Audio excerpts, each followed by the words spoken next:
El incidente ovni de Ciudad Pemex. En 1973, ocurrió uno de los eventos más enigmáticos relacionados con objetos voladores no identificados en México. Este suceso tuvo lugar en Ciudad Pemex, una localidad dentro del municipio de Macuspana, Tabasco, fundada en los años 50 como un campamento para trabajadores de petróleos mexicanos, tras el hallazgo de grandes depósitos de gas y petróleo en la zona. La noche del 1 de junio de aquel año, una tormenta eléctrica azotó el área. No obstante, los testigos afirmaron que no se trataba de una tormenta común, los relámpagos eran de colores poco usuales, lo que provocaba un ambiente inquietante. También hubo múltiples apagones que afectaron a la población. Algunas personas dijeron haber visto luces que se desplazaban entre los rayos, como esferas brillantes de distintos colores que parecían moverse con ritmo propio entre los truenos. Durante este fenómeno, varios habitantes afirmaron haber visto un objeto volador desconocido descender del cielo, aterrizando en una ranchería cercana. Al día siguiente, un grupo de estudiantes acudió al sitio y encontró un área de pasto aplastado y quemado, además de fragmentos de madera calcinada. Uno de ellos, Héctor Sastre, aseguró haber encontrado huellas similares a las de un ave de gran tamaño, de entre 10 y 32 centímetros de longitud. Otro testigo describió las marcas como las patas de una gallina enorme, acompañadas de una sustancia viscosa de tono amarillento. Un campesino local, Rogelio Ramos, dijo haber presenciado como una brillante esfera de fuego despegaba del área afectada. Según su relato, el objeto se elevó hasta unos 300 metros, se detuvo por un momento cerca de una cañada y luego desapareció a gran velocidad. Este evento captó la atención de las autoridades y de los medios de comunicación. La Dirección Federal de Seguridad, una agencia de inteligencia mexicana, inició una investigación. Uno de los entrevistados fue Nicandro Vázquez Torres, operador de radio aeronáutica, quien contó que la noche del 30 de mayo vio un objeto luminoso, de forma parecida a un plato hondo, con un diámetro de unos 10 metros, flotando frente a él antes de desvanecerse en el cielo. Más adelante, junto con dos colegas, afirmó haber visto a una figura humanoide de más de 2 metros de altura, vestida con un traje blanco o plateado, que se perdió entre la maleza. Luego del avistamiento, algunos vecinos reportaron la llegada de personas vestidas completamente de negro, quienes hicieron preguntas e indagaron sobre lo sucedido. A pesar de los testimonios y las investigaciones realizadas, el caso permanece sin una explicación concluyente, lo que ha dado lugar a muchas teorías y conjeturas. Hasta hoy, este incidente sigue siendo uno de los mayores misterios sin resolver en la historia de México. El vuelo perdido del Cuatro Vientos. Continuando con sucesos inexplicables, está la historia del avión español Cuatro Vientos, desaparecido en 1933 en cielos mexicanos. Esta aeronave era parte de un ambicioso plan ideado por el capitán de ingenieros Mariano Barberán, quien quería cruzar el Atlántico sin escalas desde España hasta América, con el fin de fortalecer los lazos entre ambas regiones. El teniente de caballería Joaquín Collar Serra fue el piloto, y Barberán se encargó de la navegación. El mecánico Modesto Madariaga brindaría apoyo desde tierra. El avión era un Breguet 19 Superbidón, especialmente modificado para resistir la extensa travesía. En un intento por reducir el peso, decidieron no instalarle un radio, lo que significaba que, una vez en vuelo, no habría forma de comunicarse. El 10 de junio de 1933, el Cuatro Vientos despegó desde el aeródromo de Tablada, en Sevilla. La pista incluso se alargó 500 metros para facilitar el despegue con el combustible adicional. La ruta trazada incluía paradas en Madeira, Puerto Rico, Guantánamo y finalmente Camagüey, en Cuba. Tras casi 40 horas y 8.000 kilómetros recorridos, aterrizaron exitosamente en Camagüey el 11 de junio por la noche. Allí fueron recibidos con gran entusiasmo por autoridades y ciudadanos. Durante su estancia en Cuba, Madariaga reparó una grieta en el tanque central del avión. También visitaron el Observatorio de Belén, donde el padre jesuita Mariano Gutiérrez Lanza les proporcionó informes meteorológicos. A pesar de las advertencias sobre el mal clima, decidieron continuar su vuelo hacia México. El 20 de junio, el Cuatro Vientos despegó de La Habana rumbo a la Ciudad de México, esta vez sin Madariaga. Se esperaba que el vuelo de 1920 kilómetros durara unas 12 horas. El avión fue visto sobre varias regiones, pero el último avistamiento confirmado fue en las cercanías de Villahermosa, Tabasco. A partir de ese momento, no se supo nada más del aparato ni de sus tripulantes. México y España organizaron búsquedas extensas por aire, mar y tierra, sin éxito. Solo se encontró una cámara de neumático en una playa cercana a Chiltepec, que fue identificada como parte del Cuatro Vientos. Esto llevó a pensar que la aeronave podría haber caído al mar. Sin embargo, otras teorías sugieren que, debido a una tormenta, el avión aterrizó de emergencia en la Sierra de Oaxaca, donde sus ocupantes habrían sido capturados y asesinados por pobladores. A pesar de todas las investigaciones y versiones, el destino final del Cuatro Vientos sigue siendo un misterio en la historia de la aviación. Gil Pérez, el soldado que se teletransportó. Entre los relatos más insólitos se encuentra la historia de Gil Pérez, un soldado español que supuestamente apareció en la Ciudad de México tras haber estado en Manila, Filipinas, en 1593. La noche del 24 de octubre de ese año, Gil Pérez estaba haciendo guardia en el Palacio del Gobernador en Manila, tras el reciente asesinato del gobernador Gómez Pérez das Mariñas a manos de piratas chinos. En algún momento, el soldado se apoyó contra una pared y cerró los ojos unos instantes. Al abrirlos, se encontró en la Plaza Mayor de la Ciudad de México, a más de 14.000 kilómetros de distancia. Vestía un uniforme extraño para los estándares locales, por lo que fue detenido por los guardias. Durante el interrogatorio, afirmó pertenecer a la guardia del gobernador de Filipinas y contó sobre su asesinato, un hecho que aún no se sabía en México debido a las limitaciones en la comunicación de la época. Ante la incertidumbre, lo encarcelaron por sospechas de deserción o incluso brujería. Meses después, llegó un galeón procedente de Filipinas, que confirmó la muerte del gobernador. Además, uno de los pasajeros reconoció a Pérez y dijo haberlo visto en Manila un día antes de que apareciera en México. Con esta confirmación, las autoridades liberaron a Gil Pérez y le permitieron regresar a Filipinas. Este curioso suceso fue documentado por el fraile Gaspar de San Agustín en 1698, y más tarde fue incluido por el folclorista Luis González Obregón en su libro México Viejo de 1900. Se han propuesto muchas explicaciones para lo ocurrido, desde teletransportación espontánea hasta abducción extraterrestre. Sin embargo, muchos historiadores creen que simplemente se trata de una leyenda popular nacida de la tradición oral.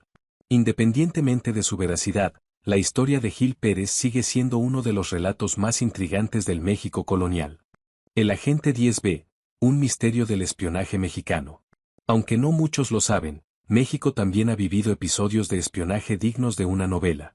Uno de los más enigmáticos es el del agente conocido únicamente como 10B. Su identidad, hasta el día de hoy, sigue siendo un completo misterio, pero sus acciones fueron fundamentales para proteger la soberanía nacional en una época de gran tensión con Estados Unidos durante los años 20. Después de la Revolución Mexicana, el país atravesaba un proceso de reconstrucción bajo el mandato de Plutarco Elías Calles. Las reformas impulsadas por su gobierno, en especial las relacionadas con el petróleo, afectaron intereses estadounidenses, lo que generó una creciente tensión bilateral. En medio de este panorama incierto, crecieron los temores de una posible invasión estadounidense. Fue entre 1925 y 1927 cuando el agente 10B comenzó a enviar al gobierno mexicano información altamente confidencial. Su identidad, nacionalidad y género siguen siendo desconocidos, pero estaba claro que tenía acceso a documentos secretos de Estados Unidos. A lo largo de ese periodo, compartió más de 300 archivos clasificados y alrededor de 7.000 memorándums, entre los cuales se encontraba evidencia de planes militares contra México. Uno de sus informes más alarmantes, fechado el 9 de febrero de 1927, revelaba la existencia del llamado Plan Verde, un proyecto estadounidense para invadir territorio mexicano. Este plan formaba parte de una serie de estrategias militares conocidas como planes de colores, diseñadas para posibles intervenciones extranjeras. Gracias a esta información, el presidente Calles pudo actuar con rapidez, fortaleciendo la diplomacia y adoptando medidas defensivas. Decidió, en una jugada arriesgada, enviar copias de los documentos filtrados al presidente estadounidense Calvin Coolidge, acompañadas de un mensaje que manifestaba la disposición pacífica de México al regresar la información obtenida. Esta maniobra tomó por sorpresa al gobierno de Estados Unidos, que se vio obligado a reevaluar su postura. A raíz de ello, comenzaron negociaciones diplomáticas que ayudaron a reducir la tensión y evitar un conflicto armado. El último informe del agente 10B fue recibido el 23 de mayo de 1927. A partir de entonces, nada más se supo sobre su paradero. No se sabe si fue descubierto, asesinado o si decidió desaparecer voluntariamente. Su destino e identidad siguen siendo uno de los mayores enigmas del espionaje en la historia de México. Miguel Hidalgo, un rostro desconocido. Para la mayoría de los mexicanos, al pensar en Miguel Hidalgo se imagina al sacerdote de cabello blanco, casi calvo, ondeando un estandarte de la Virgen de Guadalupe. Sin embargo, esta imagen tan popular está basada más en la interpretación que en la realidad, ya que no existen retratos auténticos realizados durante su vida.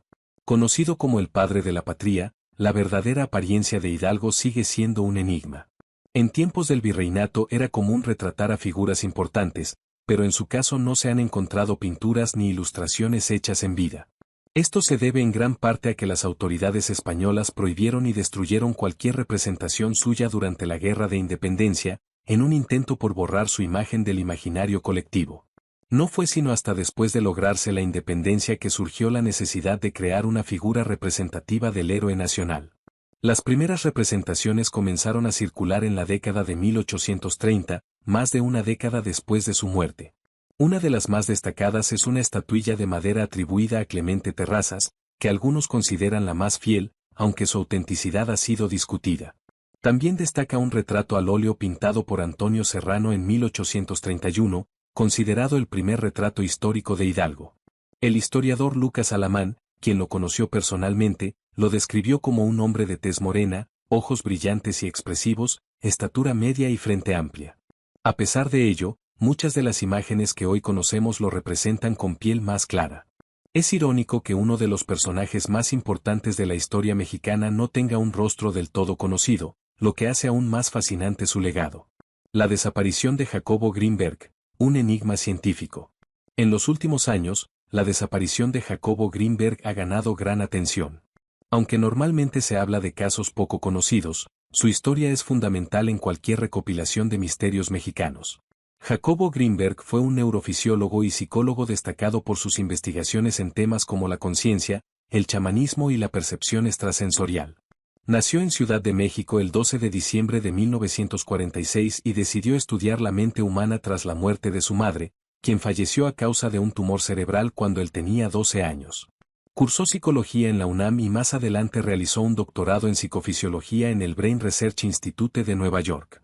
Allí investigó cómo responde el cerebro a estímulos geométricos. Al regresar a México, fundó laboratorios de psicofisiología en la Universidad Anáhuac y en la UNAM. En los años 70 conoció a Pachita, una curandera famosa por realizar supuestas cirugías sin instrumentos médicos, gracias a Margarita López Portillo, hermana del entonces presidente José López Portillo. Este encuentro impactó profundamente a Greenberg, quien se dedicó a estudiar las prácticas de Pachita durante años. Observó procedimientos que parecían desafiar la lógica médica, como la aparición y desaparición de órganos durante las cirugías. Estas experiencias lo llevaron a formular la teoría sintérgica, la cual propone que la realidad es una construcción holográfica generada por la interacción entre la conciencia humana y una matriz informacional invisible. Publicó sus hallazgos en el libro Pachita, donde reflexiona sobre estos fenómenos desde una perspectiva científica. Aunque algunos académicos criticaron la falta de rigor en sus investigaciones, otros reconocieron el valor de explorar temas fuera de los modelos científicos tradicionales. Su trabajo abrió un puente entre la ciencia y la espiritualidad. En 1987 fundó el Instituto Nacional para el Estudio de la Conciencia con apoyo de la UNAM y el CONACYT. A lo largo de su carrera escribió más de 50 libros y numerosos artículos sobre la mente, la conciencia y el potencial humano. El 8 de diciembre de 1994 fue visto por última vez en su casa. Su familia se preocupó cuando no asistió a su cumpleaños el 12 de diciembre. Aunque solía aislarse por sus investigaciones, esta vez no dejó ningún aviso. Días después, se denunció su desaparición. Las autoridades encontraron sus documentos, pasaporte y objetos personales intactos en su casa, lo que descartaba un viaje planeado. Su auto apareció en el aeropuerto, pero no había registro de que hubiera abordado ningún vuelo. Esto dio lugar a múltiples teorías, desde un asesinato relacionado con sus investigaciones, hasta una desaparición voluntaria para seguir sus estudios en secreto. Algunos creen que fue silenciado por saber demasiado, mientras que otros apuntan a un posible crimen pasional. Sin embargo, ninguna de estas teorías ha podido confirmarse. El caso de Jacobo Greenberg sigue siendo uno de los grandes misterios sin resolver en la historia reciente de México. La zona del silencio, un enigma mexicano. Entre los misterios más populares de México se encuentra la Zona del Silencio, una región desértica localizada en el Bolsón de Mapimí, donde convergen los estados de Durango, Chihuahua y Coahuila. Este lugar ha capturado el interés de muchos debido a los extraños sucesos que supuestamente ocurren ahí. El nombre Zona del Silencio fue utilizado por primera vez en 1966 por el ingeniero Harry de la Peña, quien trabajaba para Pemex y realizaba estudios para la instalación de un oleoducto. Durante sus recorridos por la zona, notó que las señales de radio se perdían o interferían en ciertas partes del desierto, dificultando la comunicación. Esta rareza le llevó a bautizar al área con ese nombre, que ha perdurado desde entonces. Uno de los eventos que más contribuyó a la fama del lugar ocurrió en julio de 1970, cuando un cohete experimental lanzado desde Utah, en Estados Unidos, se desvió de su trayectoria y cayó en esta región.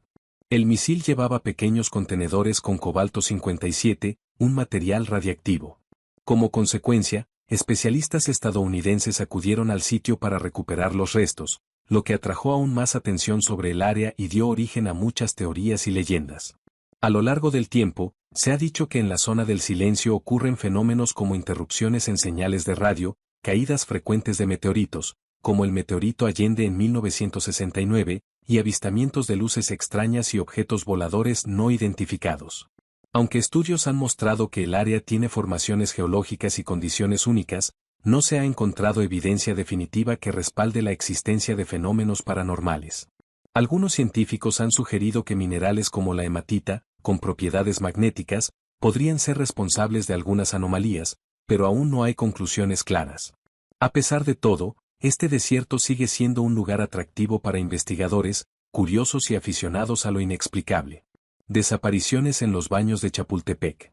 Uno de los casos más recientes que ha causado alarma ocurrió en el bosque de Chapultepec, uno de los espacios públicos más concurridos de la Ciudad de México. El 2 de enero de 2025, María Virginia Gutiérrez Juárez, una mujer de 59 años que había llegado desde Comala, Chiapas, desapareció misteriosamente. Ese día, María fue al bosque junto con su familia para disfrutar el final de las fiestas decembrinas. En cierto momento, decidió ir al baño público de la primera sección del bosque acompañada de su hija Gabriela. Al salir, Gabriela notó que su madre no salía, por lo que comenzó a buscarla dentro y fuera del lugar, pero nadie la había visto salir. Lo extraño es que esos baños solo tienen una entrada y una salida, sin rutas alternativas, por lo que resulta difícil desaparecer sin ser visto. Al no encontrarla, la familia pidió ayuda y alertó a las autoridades. La comisión de búsqueda emitió una ficha con su descripción: blusa negra, pantalón morado, gorra café, tenis negros y varios rasgos físicos visibles. A pesar de los esfuerzos, no se logró dar con su paradero en ese momento. Gabriela comenzó a difundir el caso en redes sociales, especialmente en TikTok, explicando que su madre padecía epilepsia y necesitaba medicamentos. Aunque algunos medios afirmaron que tenía esquizofrenia, la familia lo negó. Pronto el caso se hizo viral y atrajo la atención nacional. Después de 29 días de intensa búsqueda, María fue encontrada con vida en una banqueta de la colonia obrera, en la alcaldía Cuauhtémoc. Se encontraba en condiciones precarias y desorientada, y aparentemente había llegado caminando desde Chapultepec. La noticia de su hallazgo conmovió a quienes seguían el caso, y se difundió un video del emotivo reencuentro con su hija. Este caso, sin embargo, no fue el único. En noviembre de 2024, 2 meses antes, Ángel Fernando Castillo, un joven de 17 años, también desapareció tras entrar a los baños del mismo bosque. Había ido con su novia y, tras excusarse para ir al baño, no volvió. Su familia fue notificada y se activó una alerta Amber. Ángel tenía varias señas particulares como un tatuaje, perforaciones y cicatrices visibles. Durante la búsqueda, la familia recibió llamadas de extorsión y surgieron rumores sobre supuestos avistamientos del joven, pero al día siguiente fue hallado sin vida bajo un puente peatonal en circuito interior, a varios kilómetros de distancia. La fiscalía informó que no fue víctima de un delito, pero nunca dio una causa clara de su muerte, lo que generó gran indignación, especialmente entre la comunidad universitaria de la UNAM. Ambos casos ocurrieron en los mismos baños públicos y han generado gran inquietud en redes sociales, donde muchas personas han empezado a compartir sus propias experiencias extrañas en el bosque. La gran pregunta sigue sin respuesta: ¿cómo es posible que 2 personas hayan desaparecido sin dejar rastro de un lugar tan vigilado? El tesoro perdido de Pancho Villa. Como en muchas leyendas, esta historia mezcla realidad con mito, pero su popularidad la ha mantenido viva a lo largo de los años. Se dice que Pancho Villa, también conocido como José Doroteo Arango, acumuló grandes riquezas durante sus campañas revolucionarias a través de asaltos a bancos, haciendas y mediante impuestos forzosos a ricos hacendados y empresarios. La leyenda afirma que Villa escondió grandes cantidades de oro, plata, armas y dinero en lugares estratégicos de los estados del norte como Durango, Chihuahua y Coahuila, con la intención de tener reservas secretas a las que pudiera acudir en caso de necesidad. Supuestamente, estos escondites incluían cuevas, barrancas, sótanos y muros ocultos. Algunas versiones incluso mencionan que Villa poseía un mapa detallado de las ubicaciones exactas del tesoro, pero que él mismo lo destruyó antes de su muerte. Uno de los sitios más mencionados es la región de La Laguna, en especial la ciudad de Torreón, Coahuila, la cual Villa tomó al menos 5 veces entre 1913 y 1916. En cada toma, confiscaba bienes, asaltaba bancos y exigía contribuciones a los empresarios locales. Aunque parte de ese dinero fue utilizado para sostener a su ejército y ayudar a las familias de sus soldados, siempre ha existido la duda de qué ocurrió con el resto.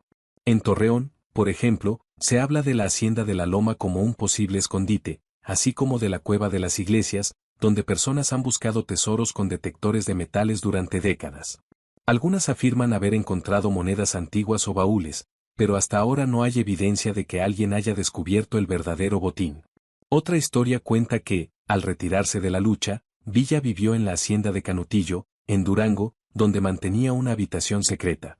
Se dice que unos niños entraron accidentalmente a ese cuarto y que, al descubrirlo, Villa vació rápidamente el contenido y partió hacia Parral con un pequeño grupo de hombres que nunca regresaron. La leyenda concluye diciendo que Villa enterró el tesoro en un lugar llamado la Cabeza del Oso y que asesinó a sus acompañantes para guardar el secreto. Aunque no hay pruebas concluyentes de que este tesoro exista, la historia ha inspirado a generaciones de buscadores y se ha convertido en una de las leyendas más fascinantes del norte de México. El tesoro maldito de Pancho Villa. Algunas versiones alternas del mito afirman que Pancho Villa no escondió su tesoro en un solo lugar, sino que lo dispersó en varios puntos de la Sierra Madre Occidental y en distintas regiones del norte del país. Lo más curioso es que, según muchas leyendas populares, estas riquezas estarían protegidas por fuerzas sobrenaturales, desde jinetes espectrales y espíritus de soldados revolucionarios hasta el propio espíritu de Villa, que seguiría vigilando sus secretos desde el más allá. Aunque hoy pueda parecer una historia demasiado fantasiosa, no es del todo descabellada. Durante la Revolución Mexicana, muchos dueños de haciendas enterraron sus bienes más valiosos, oro, joyas y dinero, en sitios remotos para evitar que fueran robados. Estos tesoros, a veces ocultos sin testigos, podrían seguir enterrados hasta el día de hoy, incluso si no pertenecían directamente a Villa. Lo cierto es que el supuesto tesoro nunca ha sido encontrado. A pesar de ello, la historia sigue muy viva en comunidades rurales de estados como Durango, Chihuahua, Coahuila y Sonora. Algunas personas continúan su búsqueda como una tradición familiar, otras por ambición y muchas más porque crecieron con la idea de que tal vez, justo bajo sus pies, aún reposa un pedazo escondido de la Revolución Mexicana. El ovni de Atlixco, Puebla. Cuando se habla de misterios, no puede faltar un caso relacionado con ovnis. Uno de los más comentados en México ocurrió cerca de Atlixco, Puebla, en un cerro conocido como la Casita Blanca. Hoy, ese sitio alberga una gran estructura metálica en forma de platillo volador, ya oxidada y cubierta de grafitis, que conmemora aquel evento sorprendente. Todo comenzó el 6 de agosto de 1992, cuando decenas de personas en la comunidad de Metepec afirmaron haber presenciado luces inusuales en el cielo. No se trató de un fenómeno fugaz, según los testigos, duró aproximadamente 3 horas. Las luces se desplazaban silenciosamente, a gran velocidad, y en ocasiones cambiaban de dirección y color. Algunos hablaron de esferas rojizas y azuladas flotando sobre los cerros, otros aseguraron que parecían buscar algo. Este evento fue tan impactante que se le conoció como la oleada de Atlixco.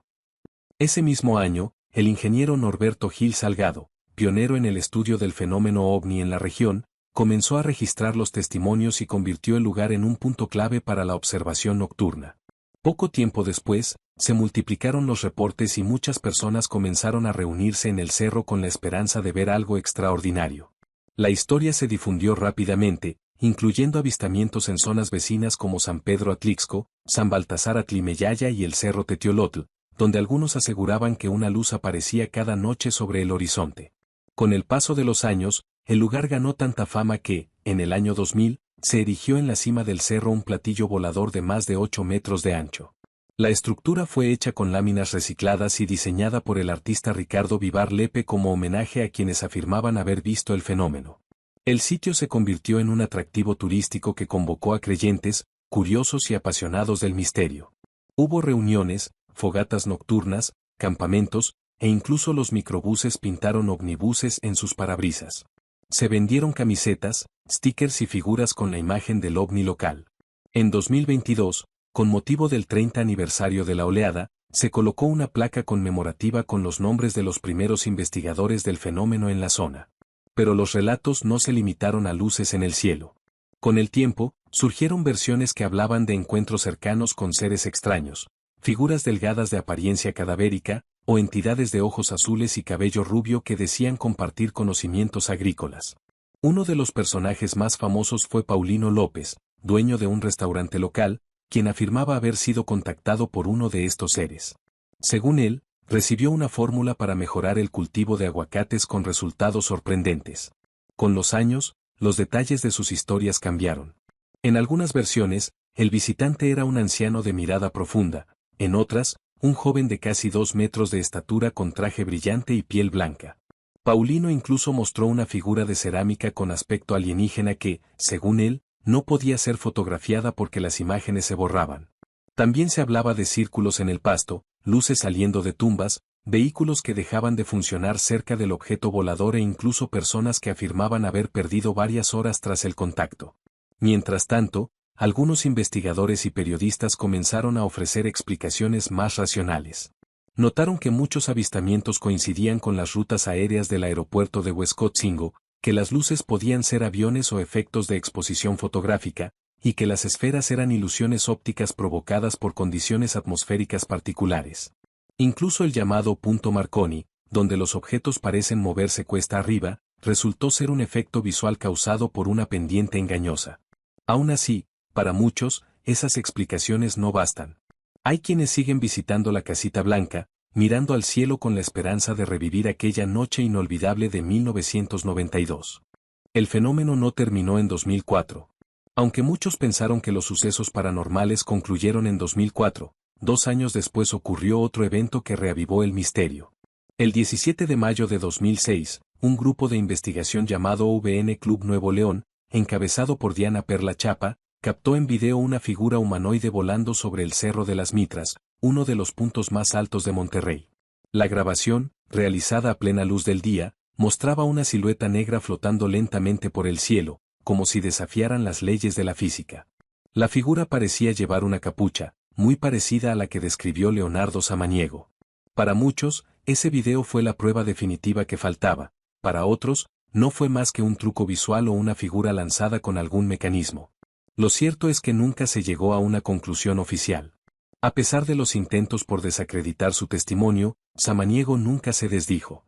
Cada vez que ha sido entrevistado, ya sea por medios nacionales o incluso por el History Channel, su versión de los hechos se ha mantenido sin cambios. Puede que jamás sepamos qué fue exactamente lo que presenció aquella madrugada, o que apareció en los cielos de Monterrey en 2006. Sin embargo, el impacto de esta historia permanece grabado en la memoria colectiva del Estado. El misterio de El Tapado. Este es uno de los relatos más desconcertantes y enigmáticos de la época colonial en México. Se trata de una historia que mezcla conspiraciones, impostores, la Inquisición, castigos públicos y un eclipse solar que dejó en shock a toda una ciudad. Todo gira en torno a un personaje llamado Antonio Benavides, mejor conocido como El Tapado. Los hechos ocurrieron en mayo de 1683, una época caótica para la Nueva España. Justo ese mes, el pirata Lorencillo y sus hombres atacaron Veracruz, dejando la ciudad devastada. La crisis fue tal que el virrey ordenó la movilización urgente de todos los hombres en edad militar. En medio del caos apareció Antonio Benavides, quien se presentó como un alto funcionario del rey, marqués de San Vicente, mariscal de campo, castellano de Acapulco y visitador real. Viajaba con una lujosa caravana, cargado de joyas y documentos que lo acreditaban. En cada ciudad que atravesaba rumbo a la capital era recibido con honores, aunque las autoridades locales lo miraban con recelo, ya que un visitador tenía el poder de quitar cargos, confiscar bienes y revisar cuentas. El problema comenzó cuando sus documentos fueron revisados. Pronto se descubrió que no existía ningún registro oficial que validara sus credenciales. Fue arrestado en Puebla bajo sospecha de fraude, y algunas versiones aseguran que también fue acusado de practicar el judaísmo, debido a su conocimiento del hebreo. A partir de ahí, comenzó a ser conocido como el Tapado, ya que siempre iba cubierto con una capa oscura, y porque nadie sabía con certeza quién era o de dónde venía. Fue llevado encadenado a la Ciudad de México y encerrado en una prisión. Lo interrogaron repetidamente, pero jamás reveló su verdadera identidad ni confesó nada. Incluso cuando fue torturado, mantuvo el silencio. Pasó un año encerrado, hasta que en julio de 1684 fue condenado a muerte.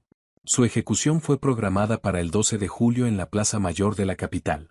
A plena luz del día, una multitud se reunió para presenciar el evento. Mientras era conducido al cadalso, mantenía la cabeza en alto.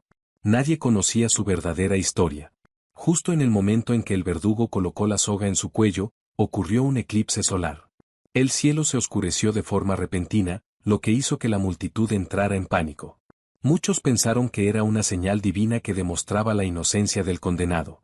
Sin embargo, la ejecución siguió su curso, y el tapado fue colgado en medio de la penumbra. Lo más extraño vino después. Su cabeza fue separada del cuerpo y enviada a Puebla, donde estuvo expuesta durante 20 días frente a la iglesia de la Compañía de Jesús. Nadie sabe exactamente por qué se hizo esto. Algunos creyeron que fue para dar un ejemplo, otros pensaron que se trataba de una humillación impuesta por la iglesia. Finalmente, los jesuitas presionaron para retirar la cabeza, y hasta hoy no se sabe qué ocurrió con ella ni quién ordenó su exhibición. Tampoco se sabe quién era realmente el tapado. Algunos creen que fue un espía enviado por la reina Mariana de Austria, otros piensan que era un impostor que supo aprovechar el caos de su tiempo. Hay quienes sostienen que simplemente fue una víctima de las luchas de poder de la época. Lo único cierto es que logró engañar a todo un virreinato, que jamás reveló su verdadero origen, y que murió sin confesar su identidad ni su propósito. Un personaje que quedó grabado en la historia como uno de los más misteriosos del México colonial, y que, según los testigos, fue ejecutado justo cuando el sol desapareció del cielo. La conspiración de Gabriela Rico. Este caso, con el que cerramos la lista, se diferencia completamente de los anteriores. No es una leyenda antigua, ni un relato colonial, ni un fenómeno que pueda analizarse desde la ciencia. Lo que ocurrió fue en pleno siglo XXI, en una ciudad moderna, con cámaras, policías y testigos, y aún así, hasta hoy no tiene una explicación clara.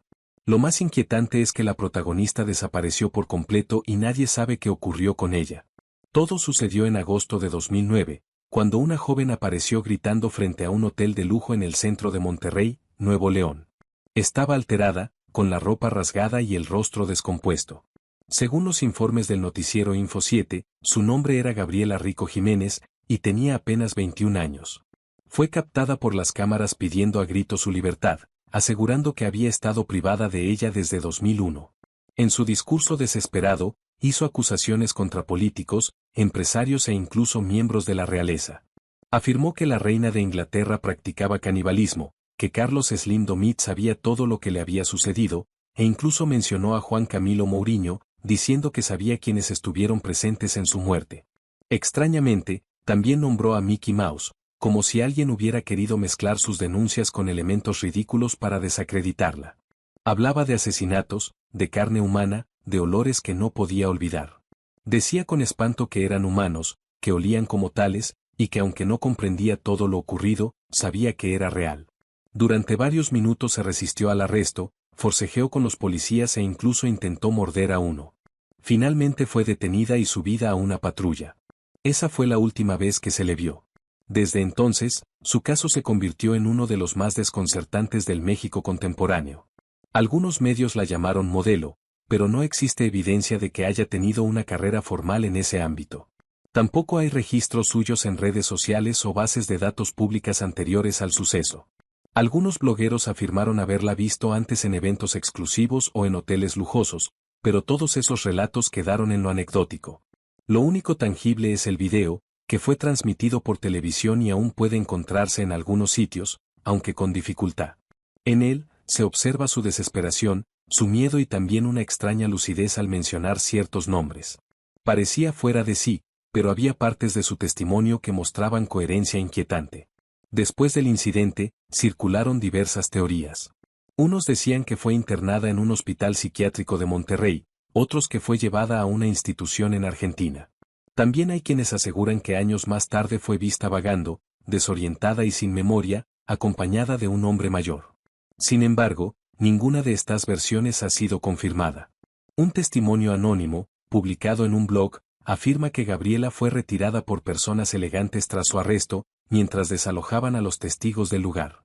El supuesto autor, un estudiante de derecho que dice haber estado ahí por prácticas profesionales, contó que cuando buscó información, le dijeron que Gabriela nunca había existido y que él tampoco había trabajado allí.